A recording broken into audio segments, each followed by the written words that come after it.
નમસ્કાર દર્શક મિત્રો, હું છું બાબાશ્રી. વિજાપુરની ખબરમાં આપનું સ્વાગત છે. વિજાપુર તાલુકાના પામોલ ગામે દર્શક મિત્રો શનિવારની સવારે 8:30 વાગ્યા પછીના સમયે એક દીવાલ ધરાશય થઈ છે, જ્યાં ગામના જે ચૌધરી સમાજના આગેવાન છે, રાજકીય આગેવાન તથા અર્બુદા સેનાના આગેવાન પણ હતા તેવા રાજુભાઈ ચૌધરીનું દુઃખદ અવસાન થયું છે. દીવાલ પડી જવાથી, મકાનની દીવાલ પડી જવાથી રાજુભાઈ ચૌધરી સહિત 3 લોકો એટલે કે કુલ 4 લોકો દબાયા હતા, જેમાંથી રાજુભાઈનું ઘટના સ્થળે મોત નીપજ્યું હતું, જ્યાં 3 જણાને ઈજાઓ પહોંચતા તેમને ખાનગી હોસ્પિટલમાં લઈ જવામાં આવ્યા હતા. આપ જોઈ શકો છો વિજાપુર સિવિલના દ્રશ્યો જે છે, જ્યાં PSI R.K.. Mir, PI Vanrajsinh Chavda, પૂર્વ ધારાસભ્ય કાંતિભાઈ પટેલ અને કહી શકાય કે જે ધારાસભ્ય સીજે ચાવડા ઘટના સ્થળે પહોંચ્યા છે, જ્યાં રાજુભાઈનું મૃતદેહ લાવવામાં આવ્યો છે, જ્યાં પીએમની કહી શકાય કે પોસ્ટમોર્ટમની કાર્યવાહી હાથ ધરવામાં આવી છે. આપણે તે પણ જણાવીએ કે આજે ઘટના બની હતી સવારના 8:30 વાગ્યાની આસપાસની ઘટના છે.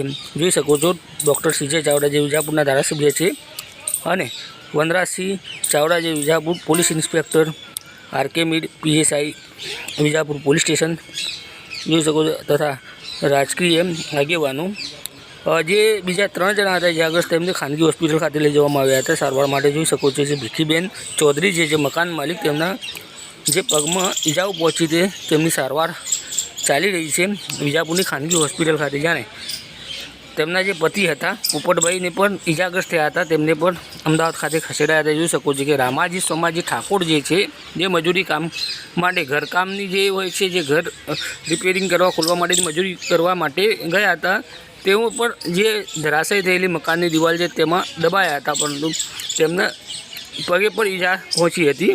જોઈ શકો છો પામોલ ગામના દ્રશ્યો જે છે, જ્યાં દીવાલ પડી છે ત્યાંના દ્રશ્યો જે છે જોઈ શકો છો, જ્યાં કહી શકાય કે જે દીવાલ જે છે પડતા સિમેન્ટના પતરા તૂટ્યા છે અને દીવાલના જગ્યા પર જોઈ શકો છો કેટલી દીવાલ હશે તે અંદાજો લગાવી શકો છો.